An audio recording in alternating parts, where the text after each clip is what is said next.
Welcome to the video recording of a webinar on the role of religion and culture in our society.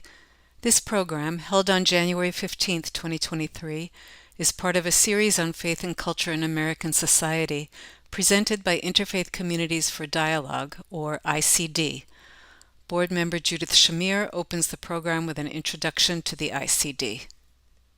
Okay, our ICD chair, 𝐏𝐫𝐞𝐬𝐞𝐧𝐭𝐞𝐝, will be joining us later, but it's my pleasure to stand in for him and to offer a welcome and a brief introduction to Interfaith Communities for Dialogue, or ICD.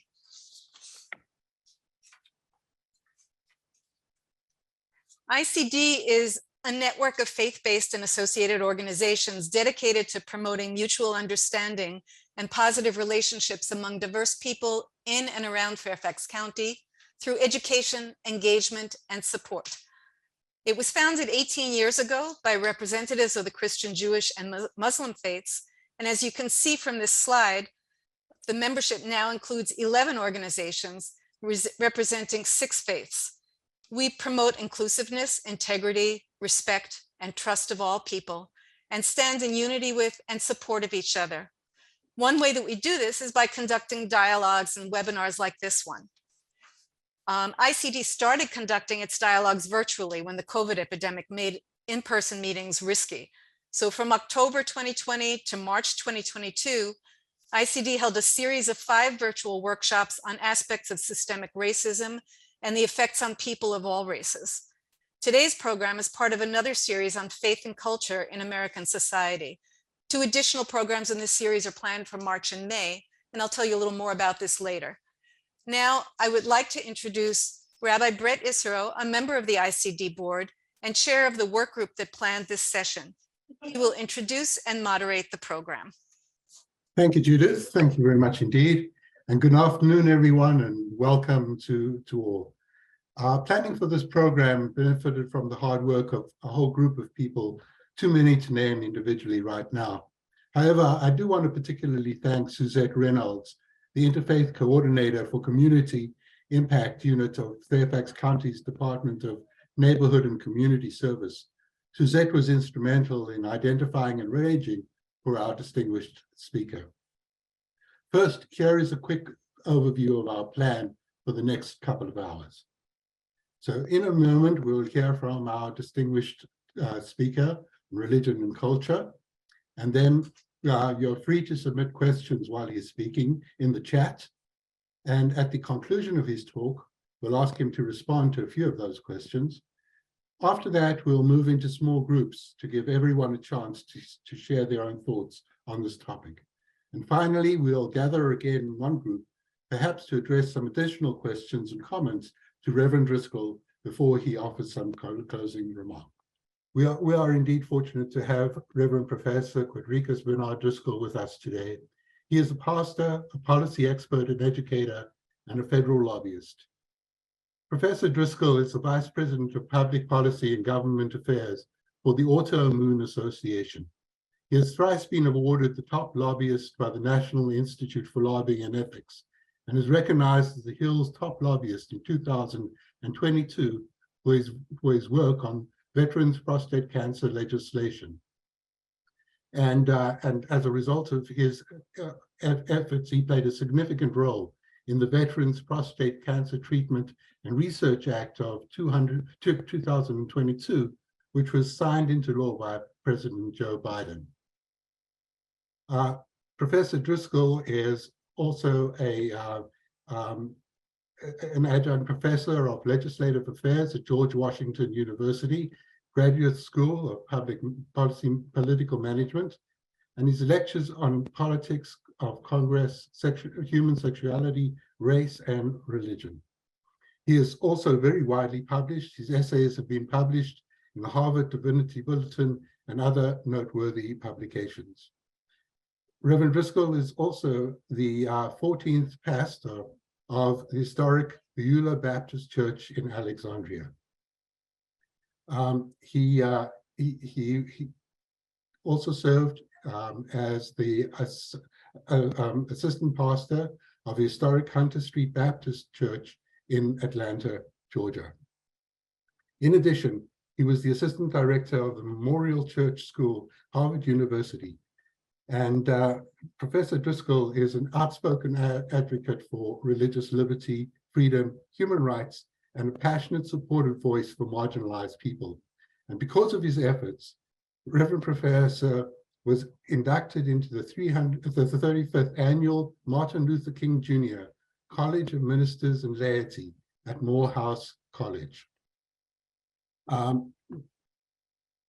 Reverend Professor is a graduate of Morehouse College, Harvard University Divinity School, and George Washington University. And so I'd like to, I'm honored, in fact, to invite Dr. Driskell to address us. Reverend Professor? It is certainly good to be with you all, friends, this afternoon, and thanks to the Interfaith Communities Dialogue for this opportunity. Friends, for just 30 minutes or so, I want to really speak from the theme of religious nationalism, the misunderstanding of religion and culture within our society. But before we go on, I certainly want to center this moment. Next slide, please. This is the actual birth of the Reverend Dr. Martin Luther King Jr. And in December 1967, during a Christmas service on peace, actually, Dr. King, the Reverend Dr. Martin Luther King said, and I quote, "If we are to have peace on earth, our loyalties must become ecumenical rather than sectional. Our loyalties must transcend our race, our tribe, our class, and our nation. And this means we must develop a world perspective." The fundamental question that I want to pose to us this afternoon is, does religion shape culture, or does culture shape religion? Does religion shape culture, or does culture shape religion? Now, some say that, like movies, religion shapes the culture, and thus, because it shapes the culture, in turn, it gets shaped by the culture.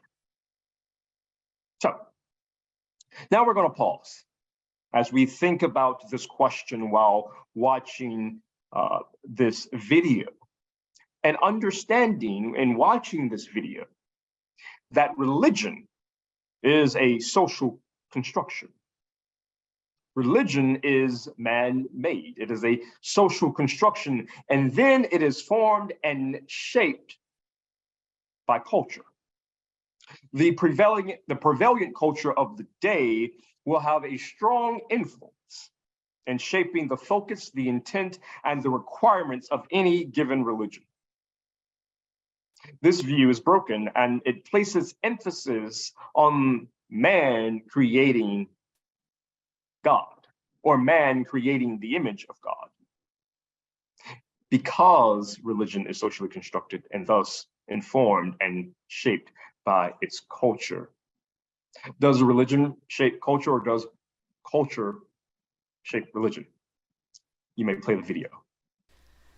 Please pause this video and click on the info link icon in the upper right corner to view the short video shared by Reverend Dr. Driskell on misunderstandings about religion. Then return here to continue this webinar. Thank you for that. Now, is religion tied to culture? Clearly, we see from the video that religion is indeed tied to culture, and thus religion and culture are entangled. Both can infiltrate our lives. Both religion and culture surround social behavior, and they often affect our value system. Understand that religion assists us in our pursuits of happiness and our pursuits of faith. For children, often many are pushed into one belief system or the other. with the child or the children, of course, having absolutely no choice. And if most of us are honest with ourselves, our religion, we believe, is the only true religion. But if truth be told, may that be the factor, even if we adopted it? Many of us are part of our religious traditions simply because we were born into it. We were born into them. And geography, which is a part of culture, also impacts one's alignment to a particular religion or culture. Surely you can think about the United States, and given the vastity of diversity in different geographical regions of this country. Again, geography plays a role in the culture, and thus it impacts our alignment to particular religion and culture. It's no coincidence why Utah, for example, is dominated by the LDS Church. Islam, for example, came to the Arab Peninsula, and it completely changed its culture. Arabs were frantic about their tribes, and they used to fight for years over rather insignificant differences. And fathers used to bury their daughters alive out of shame, and men used to marry unlimited number of wives. Islam came and changed that culture, where brotherhood got manifested among the people, and respect for women and their rights were established. And after hundreds of years, and as Muslims move away from the teachings of Islam, culture started to sway the society. For example, for a very long term, women in Saudi Arabia were not allowed to drive, which frankly had nothing to do with Islam.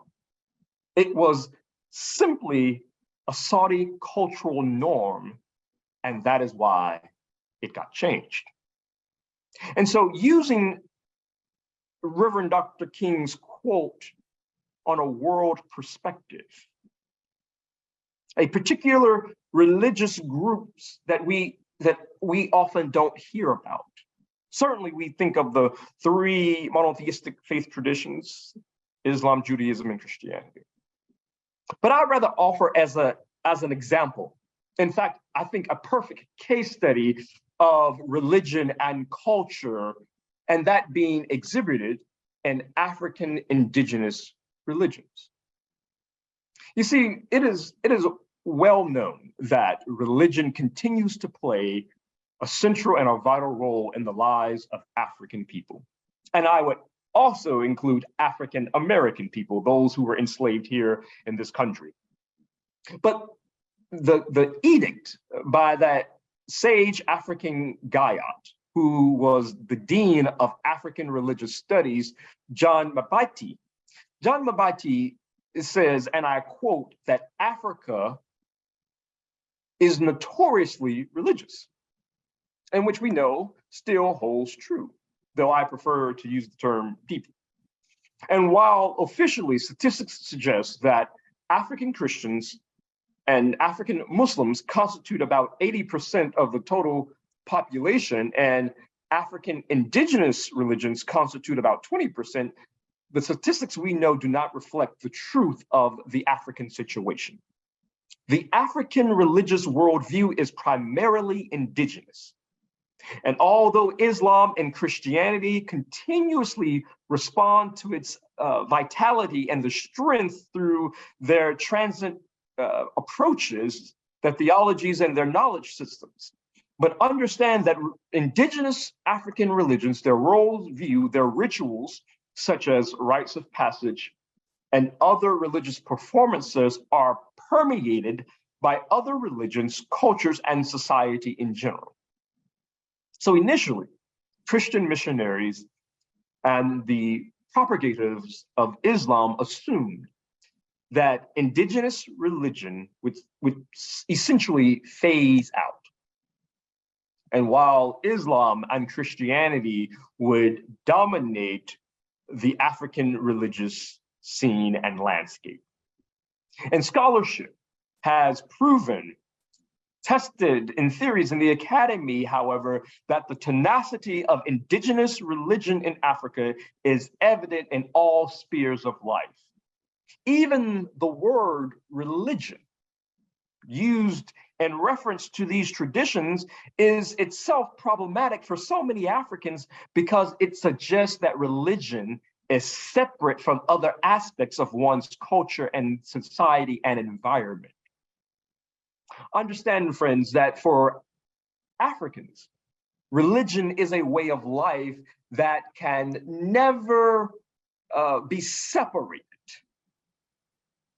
Religion is instead, and it informs everything in traditional African society, and even in some cases, modern African society, including in politics, art, marriage, health, diet, dress, economics, and even in death.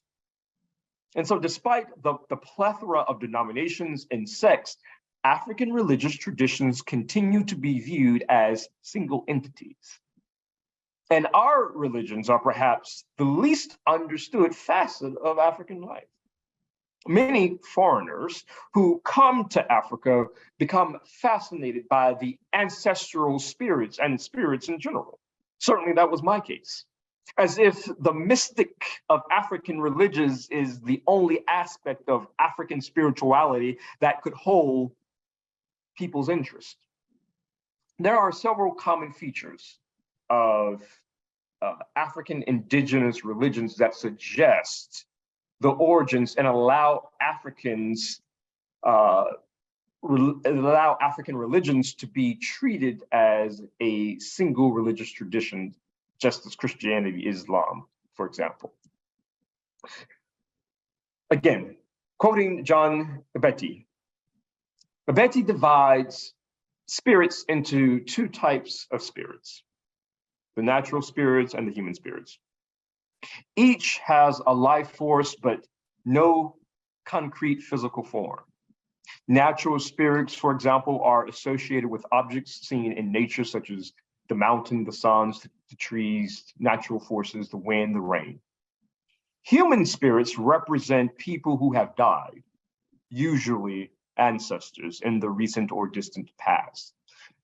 The world of ancestors occupies a large part of African cosmology. And as spirits, the ancestors are more powerful than living humans. In fact, they continue to play a role in the community affairs after their deaths, acting as intermediaries between God and those still living. Finally, I would add that Africans live their faith rather than compartmentalize it into something to be practiced on a certain day or at a particular place. In fact, there have been many theologians, Catholic theologians, that would argue that unlike clothes, which one could take off and on, for Africans, religion is the skin that they cannot be easily abandoned. And John 𝐏𝐫𝐶, again, captures this in his famed book, African Religion and Philosophy. And he writes, and I quote, "Because traditional religions permeate all the departments of life, there is no formal distinction between the sacred and the secular, between the religious and non-religious, between the spiritual and the material areas of life. Whenever the African is, there is his religion. He carries it to the fields where he is sowing seeds or harvesting a new crop. He takes it with him to the beer party or to attend a funeral ceremony. Although many African languages do not have a word for religion as such, it nevertheless accompanies the individual from long before its birth to long after its physical death. Though modernity has come, these traditional religions cannot remain intact but they are by no means extinct. In times of crisis, they often come to the surface and people revert to them in secret, end quote. I use African indigenous religions as an example. Getting to this question, does religion shape culture? Does culture, in fact, shape religion? Another religious tradition, Hinduism, which is one I particularly enjoy given the various sayings. But Lord 𝐏𝐿𝐴 points out in the ancient 𝗣ዀ𝗲𝗀𝗀 a saying that I absolutely love, and it says, and I quote, "Purity, honesty, continence, and nonviolence are the disciplines of the body. Offering soothing words, speaking truly, kindly, and helpfully, and studying the scriptures are the disciplines of speech. Calmness, gentleness, silence, self-restraint, and purity are the disciplines of the mind," end quote. I quote Lord 𝐏𝐿𝐴 because he has influenced Indian thought, Indian life, Indian culture in a multitude of ways. And the quote, I think, connects very appropriately to Dr. King and the civil rights movement. But Lord 𝐏𝐿𝐴 influenced not only its religion and philosophy, but also the mysticism, the literature, the painting, the dance, the art, and all aspects of Indian folk life. Again, the question remains, does religion shape culture or does culture shape religion? Next slide, please.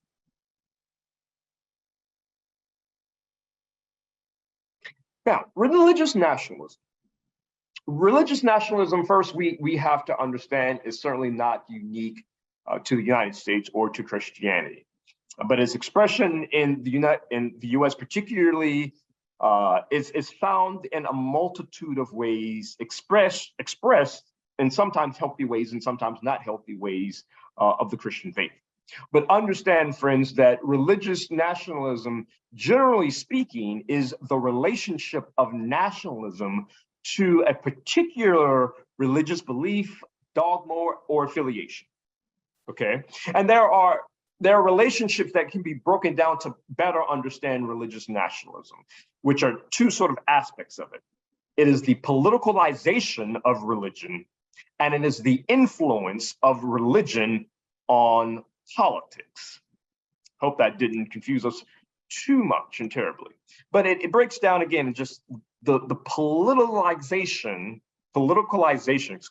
of religion and the influence of religion in politics.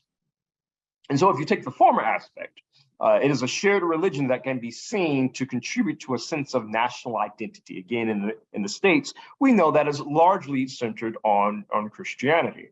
But another important and political aspect of religion is the support of a national identity, okay, similarly to a shared ethnicity, language, or culture.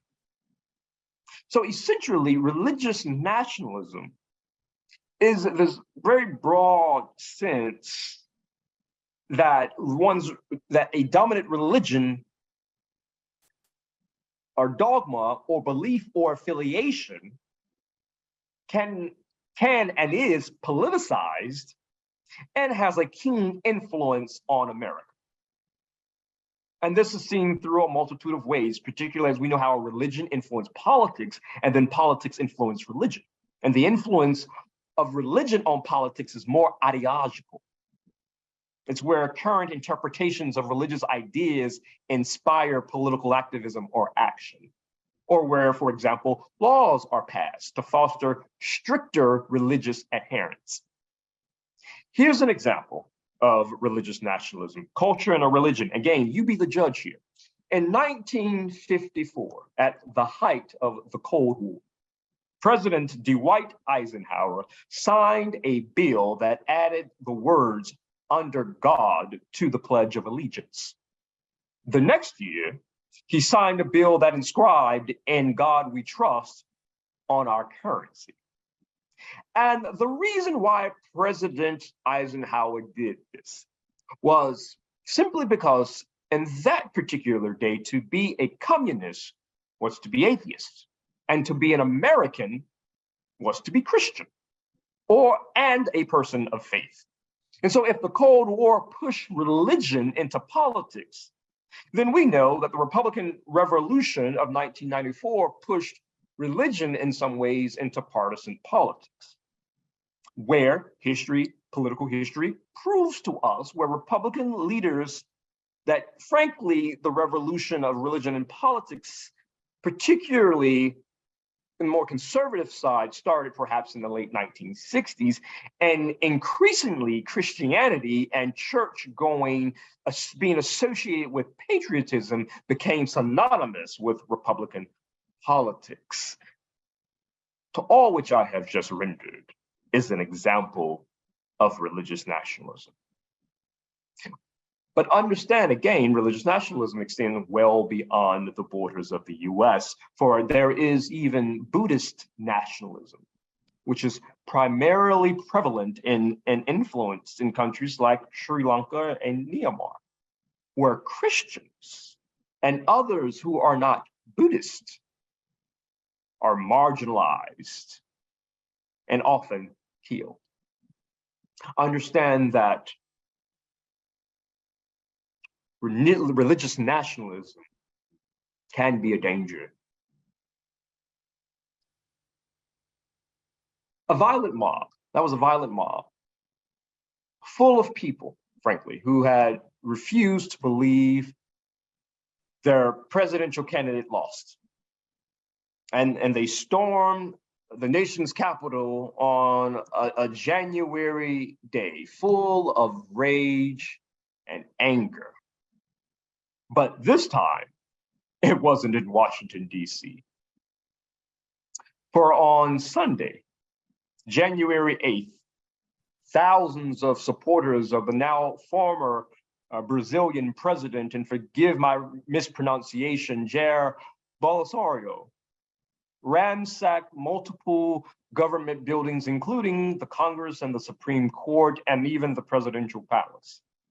And the attack, which occurred just a week after the inauguration of the president, President Lula da Silva, came months after the protests and that had claims of election fraud by Bolsonaro supporters after the presidential vote. Certainly, there are parallels between what happened on January 6th in the US and January 8th in Brazil. But it certainly does not end there. Next slide, please. For the violence on Sunday echoed the US insurrection with prominent religious imagery, Christian rhetoric and symbols to be exact. The similar and same energy around Trump's ascension in 2016 and his efforts to overturn the 2020 election, Bolsonaro built a base of evangelical and Pentecostal supporters to fuel his election win in 2018 and the protests against his loss in 2020, no different than President Trump did during his ascension to the presidency. This, friends, is what is called Christian nationalism. Again, we are looking at religious nationalism, Christian nationalism through the lens of religion and culture, in which one influences one or the other. Or, here's a third question, are they one and the same? Christian nationalism. We see Christian nationalism, and I'm highlighting Christian nationalism because we see often the influence and the intersection and the conflation of certain segments of religion and culture. Again, Is this religion influencing culture? Is it culture influencing religion? Or are they, in fact, one in the same? So what we know is that Christian nationalism is a political ideology and a cultural framework that seeks to merge Americana and Christianity. Next slide, please. Markers of Christian nationalism is there's this mythological history that America, which many people believe is in fact a Christian nation, was founded as a Christian nation, which we simply know, and that's perhaps another conversation, that it is not true. One has to read the Constitution and understand the founding farmers and their framework for ensuring that this nation was not Christian, to which many of the in God, under God, as echoed earlier, came under Eisenhower. And then there's this emphasis on God's proverbial hand somehow in America's history and even present politics, and that somehow God favors only and solely America, which then is exasperated by this American exceptionalism, which is then used, unfortunately, to legitimize extremist views abroad. Next slide, please. There is this tendency to conflate Christian nationalism to patriotism. Christian nationalism is not patriotism.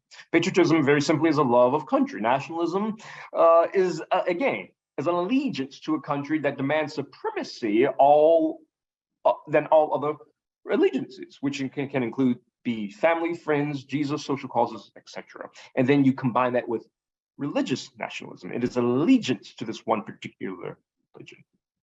And in Christian nationalism, there is little to no absolutely dissent. Next slide, please. It is fundamental to understand that Christianity is not Christian nationalism, and Christian nationalism is not Christianity. Why is this important? Because again, when we're looking at this through the prism of religion and culture, we have to understand, well, is it the religion or is it the culture? Christian nationalism, again, is a political ideology, a cultural framework, not a religion. The Christian is really more about identity than it is about religion. And thus it uses language and symbols of Christianity, and perhaps confuses people, which is why the video was so important, to which there was and presented during that lesson. I had some part in shaping and having to review that, because first, as the video echoed, it is contrary to popular opinion and our understanding that but religion cannot be separated from culture. It can't be separated from civics. It can't even be separated from our politics. Secondly, religions, are not static. They operate in their current time and spaces. It's the context. You have to understand the context of every situation, of every religious text. In fact, dare I say that religion itself is political. I know that may offend some of your Western and Victorian sensibilities, but understand that religion and faith are consistently interpreted and reinterpreted, which make communicating with different audiences difficult. And I would add religion more so than faith. Perhaps that's another conversation. But this speaks to the need for religious literacy in our world and religious understanding, particularly among our press, that religious traditions and practices are unique, and they are inherently and internally diverse. And thus, again, as the video echoed, it is fundamental problematic to say Jews believe this, Muslims support this, Christians believe this, and we do it so often. Religion and culture are inextricably linked. The nuances of religion and its merging with politics, even at a very high level, reveal the need for more understanding of religion. This is why I, who am clearly rooted in a particular faith tradition, can talk to you about a multitude of faiths, even beyond my own. Next slide, please. Christian nationalism. Again, when you look at the images that we have seen and continue to see throughout our media, it is primarily of one demographic. And thus there have been scholars, sociologists, particularly in political sciences, who have merged whiteness with Christian nationalism. Because there seems to be this overlap, this intersection of white supremacy and subjugation combined with religion. Next slide, please. And it is no more evident than in the public school system. Polling for Christian nationalism has suggested that Americans who embrace Christian nationalism strongly agree with statements such as the federal government should declare the United States a Christian nation. The success of the US is part of God's plan. And you have various different identifiers within Christian nationalism. 21% of them being rejectors, 26% of them being resistors, 32% of them being accommodators, and 19% of them being ambassadors. And those quantifiers are really just that, as articulated in terms of how individuals within those who are part of that Christian nationalist mode sort of react. Are they ambassadors, or are they resistors, or do they rejectors? Next slide, please. These frame, one more, the images. There you go. Thank you. This, friends, simply are images. The "In God We Trust" is in a school. And while those of us who are Christian, or who believe in the power of Americana, might think, well, what's wrong with that? It's on our currency. But how would a Muslim child or a child with no faith tradition feel seeing that? Again, the photo of Christianity being on display at the Capitol riots. And then there's this group of Christians who are against nationalism, who are calling out that Christian nationalism is a cultural, political ideology. And those having this idea that somehow, again, religion is kind of separate from culture or that religion is even separate from politics per the Constitution. That simply is just grave sites. That is the picture on my left at the up top of grave sites in our national cemetery. Again, understanding, but yet still asking the question, does religion affect culture, or does culture affect religion, or are they one and the same? Next slide, please. Lastly, friends, as we think about religion and culture, we have to consider a group that we haven't considered for a very long time, or in fact, at all. And that, of course, are religious progressives and nuns. Because somehow, which is embedded in the identity of America, that to be atheist is still somewhat taboo. To not believe in any supreme being, my God. But also understand this new group that has arisen, the religious nuns, N-O-N-E-S, or those who are the religiously unaffiliated. And again, similar to religious traditions, this is by no means a monolithic group. This group, the religious progressives and the nuns, can be characterized into three broad subgroups: self-identified atheists, those who call themselves agnostic, and people who describe their religion as nothing in particular. But understand, friends, that the numbers and the categories only tell really half of the story, for at least 2/3 of nuns say they believe in a higher power. Now, some call that higher power God, others call it love, community, etc. But they believe in something beyond themselves. And simply because they do not identify with a particular religion does not mean that they are not religious or spiritual. Understanding the nuances of the religious progressives and the nones. For the share of Americans who identified with a religious group is surely declining. Upwards to 23% of Americans now say that they either identify as atheists, agnostics, or nothing in particular. So there is this varying, divergent views on how this trend will impact society.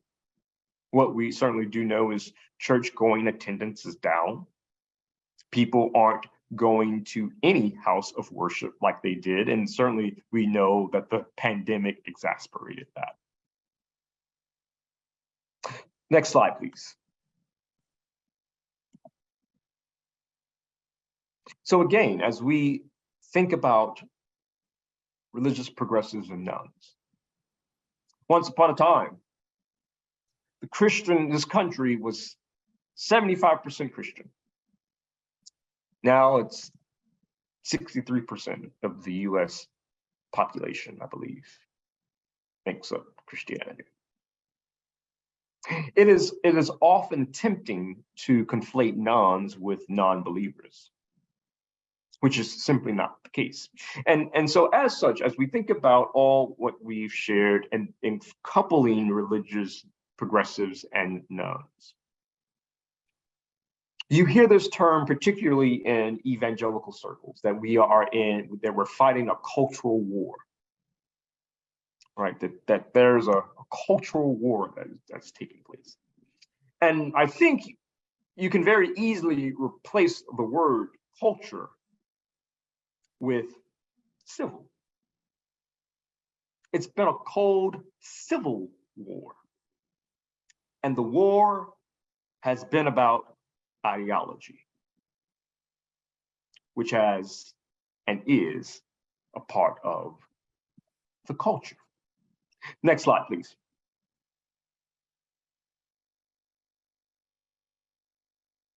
And so, friends, to conclude, going back to how I started this presentation of religious nationalism and the misunderstanding of religion and culture, all of what you have heard, all of what we will discuss, Dr. King raised this exact question in his last book.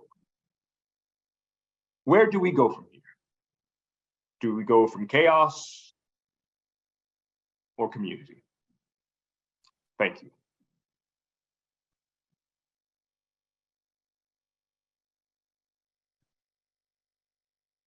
Thank you very much indeed, Reverend Professor Driskell. Speaking only for myself, I have got a lot to think about, a tremendous amount to think about. So thank you very, very much indeed. Just a couple of questions before we open up the floor to other questions. Going back to the very beginning of your presentation, in terms of Africa, which having been born in South Africa is very near and dear to my heart in terms of that perspective. Two questions. One, first of all, how much of our perspective of what sort of the West American culture views African religion and African culture, how much of that is formed by the perspective, through our perspective of growing up in the United States, in terms of we're raised with a particular view of how religion and culture may interact, of what religion is, of what culture is, and I have a feeling that we have lost a great deal by almost splitting those, in a way, splitting that perspective in terms of we're religious on Sunday instead of really living our religion or living our faith.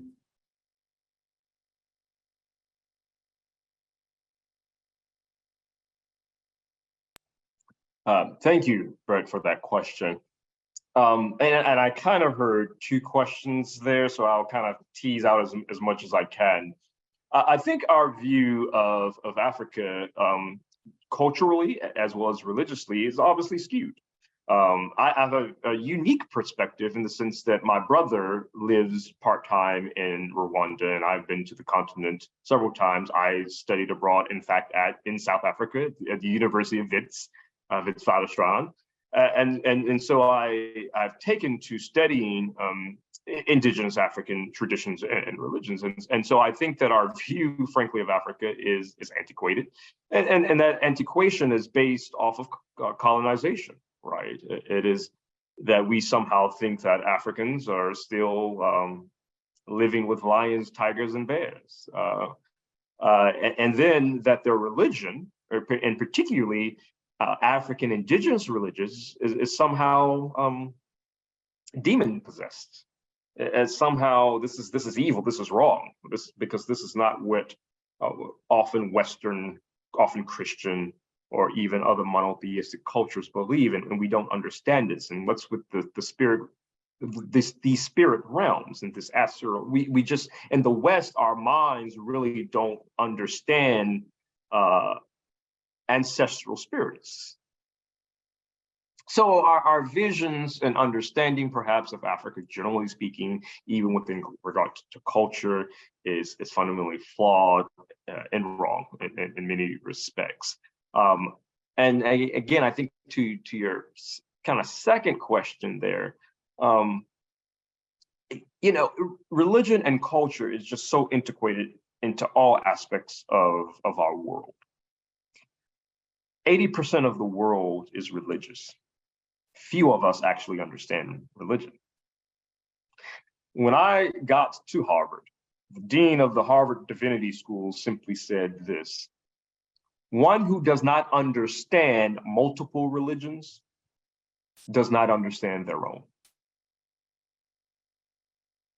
And I think that's a kind of way in which our culture, our society is designed, in the sense that we, by design, and when I say by design, I mean political design, we're sectioned off, we're separated.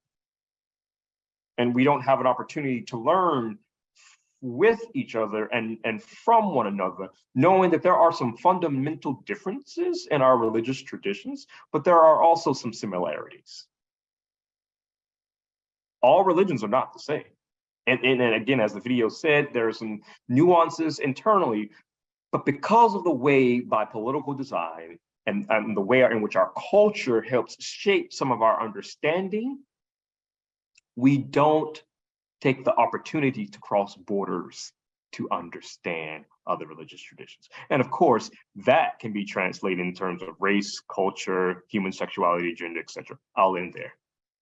Yeah, having grown up in an apartheid system, I very much understand that separateness and that deliberate attempts to silo on every kind of ground that you could possibly imagine, not only race but religion and you know, in any other kind of silo that you could possibly set up. Absolutely. Going a little bit later on into your talk in terms of patriotism and nationalism, how much do you think that the nationalists' claim of being patriots is just kind of a justification type of thing to make them look more legitimate in the eyes of people who you know, who feel patriotic but not necessarily nationalistic? Yeah, you know, Brett, that's a good question. And I think, I really do think, so certainly we know that there have been people throughout society, throughout the world, who have weaponized and bastardized religion and used their religion as a political tool to get whatever their cause. We certainly know that to be the case. And I do believe certainly that is the case of some and those within that Christian nationalist umbrella who are waving these symbols of Christianity to get legitimacy or to gain legitimacy and thus have some type of authority, at least visibly. I do believe that if we just say that that is the case, it is an oversimplification, because I do believe that there are those within that movement that often are unconscious, frankly, some are, that don't necessarily believe the politics, but they believe their faith. They fundamentally believe that what they're doing is ordained by Christ, and that they have the backing of God on theirs. They fundamentally believe that God is on the side of America rather than America being on the side of God. They fundamentally believe that this country was founded as a Christian nation. And everybody else, frankly, who disagrees with that, ought to either stay and comply vis-a-vis culture or leave. They believe that. They believe that their culture, their identity is sanctioned by God. That's a fundamental belief that they have. And because it is a fundamental belief that they have, they don't necessarily understand, and perhaps the sarcasm in me would say, have the wherewithal to understand that though they may believe that, it causes harm to other people. And so, yes, it could be very well be a combination of both. Individuals who fundamentally believe in what they're saying. I mean, when you look at those who rioted in Brazil and even in the nation's capital, they prayed. I like to think, although I can be a skeptic sometimes working in politics and a cynic, I like to believe that they were sincere in their prayer. Now, was it the same God they were praying to that I believe in? Probably not. And then just one last one, and I don't want to take over the floor here, but I've often heard heard criticism of the nuns and the agnostics and the atheists from the point of view of saying, well, where are they going to get their moral and ethical values from, if not from religion? Yes, well, I'm trained as an ethicist, and to that, there are certainly, and I'm critical, frankly, of the nuns, but yet I can also identify with the nuns. In fact, I wrote an entire academic essay about that. Religion helps to undergird one's spirituality. Using Buddha, for example, when he sat under the Bodhi tree, it was the practices of meditation and being in silence and coming to that understanding that he was able to become the Buddha, right? It was that enlightenment that he experienced. But there were some steps and practices that shaped that. And so I think the nuns have to understand that, yes, sitting under a tree is spiritual. It truly is. Being in the environment and one at nature is spiritual, absolutely. But there are practices, there are traditions, there are rituals, there are customs that help to undergird and even strengthen that spirituality. And that, when religion is at its best, that's when it is this very fine line of, not very fine line, but this good intermixing of faith, religion, and spirituality. And so that, I think that's what the nuns really truly have to understand, is that religion helps to undergird your spirituality. And even if you're going to be anti-institution, which the nothings in particular sometimes tend to be, even incorporating faith practices in your daily life helps. Conversely, I think that those of us who are religious progressives have to kind of work with this very rising demographic in the US, particularly. Those who are nuns, atheists, agnostics, or nothing in particular. Again, we have to be very careful, because the nothing in particular could very well mean, but they still believe in a higher power. They still very well believe in God. They just may affiliate with any particular tradition or institution.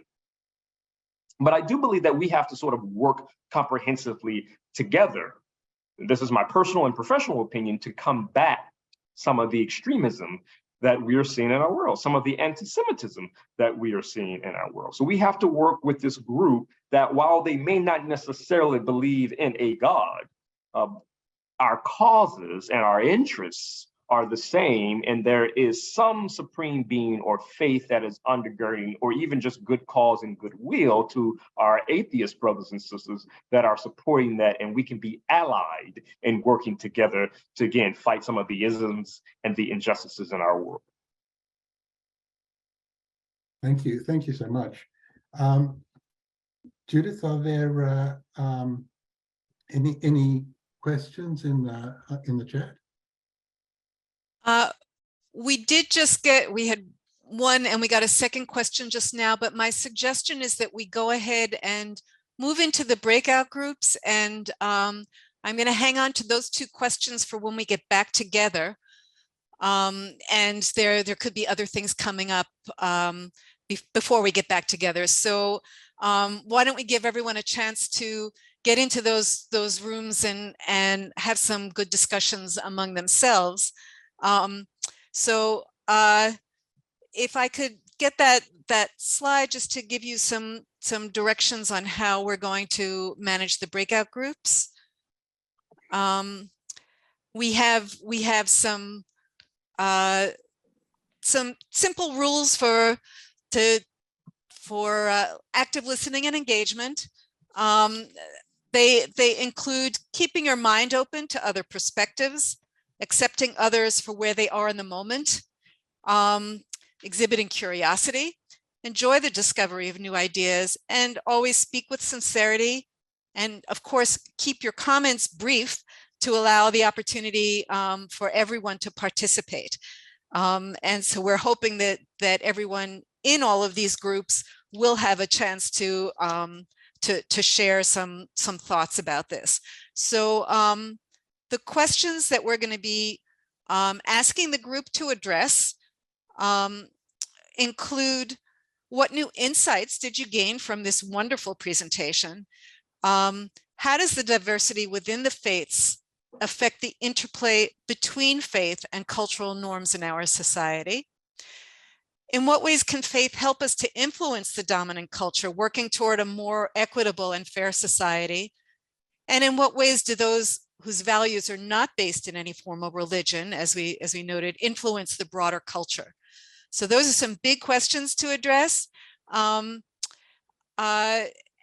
we are going to move you into these breakout groups. Now, if I can get the next slide, Sydney. We have assigned everyone at random to a breakout group. Each group will have about 7 or 8 people, and there is a pre-designated facilitator. Everyone is encouraged to share their thoughts, and there'll be a clock where we were originally planning on 40 minutes. We're going to cut it back to 35. So that we'll have a little bit of time when we get back together for some questions, and everyone will be returned to the full group when the breakout session ends, and you'll see a countdown clock so that you'll know about how much time is remaining. So you will very shortly get a message on your screen that says you're about to join a breakout group. You will probably need to click on accept, and then you'll be moved automatically into that group. And so here we go. We're going to go ahead and get started on that.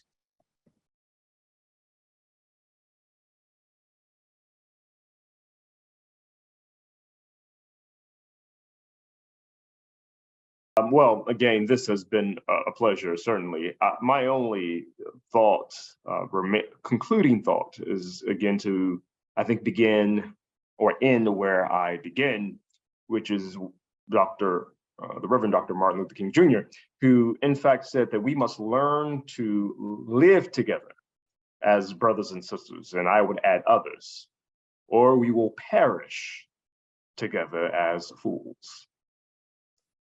Thank you. Bravo. Yeah, thank you very much indeed. It's been a privilege to listen to you and to study with you. Yes, thank you very much, and really, this has been tremendous food for thought, and I look forward to thinking through much of what's been said and reviewing it again. And I think the discussions in the breakout groups were very productive as well. Let me just tell everyone you will receive a brief survey in the next couple of days. We hope you'll respond to that. We really appreciate any feedback that you may have. As I mentioned before, we do have plans underway for 2 more webinars in this Faith and Culture series. On Sunday, March 12th, we expect to explore the relationship between religion and racism. And on Sunday, May 7th, the topic will be how our belief in the afterlife influences our attitudes. So please watch for more information about those programs, and I hope you will join us again. As we've already said, this has really been a very interesting and very informative program.